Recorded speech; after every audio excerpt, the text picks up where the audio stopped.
জমনি এটা হ'ল শ্বেয়াৰ কৰিব বিচাৰিছোঁ সকলোকে। আমাৰ সন্তোষ গ্ৰুপৰ ইয়াত সকলোৱে জানে পোকৰ ধৰা ছিষ্টেম নাই।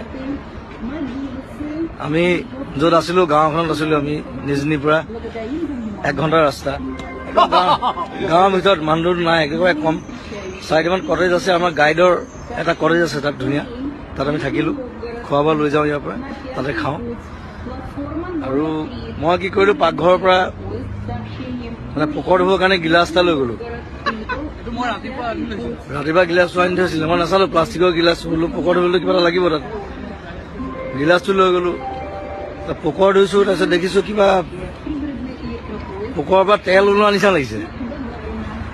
পোকৰ পৰা তেল ক'ৰ পৰা ওলাব?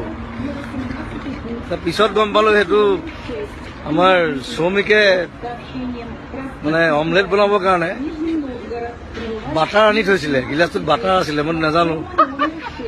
চ' ৰাছিয়ালৈ আহি মানে প্ৰথমবাৰ বাটাৰেদি পোকৰ ধুইছোঁ মই। সেইটো এক্সপিৰিয়েঞ্চ মই কেতিয়াও নাপাওঁ। সন্তোষ এক্সপিৰিয়েঞ্চ উইথ বাটাৰ পোকৰ।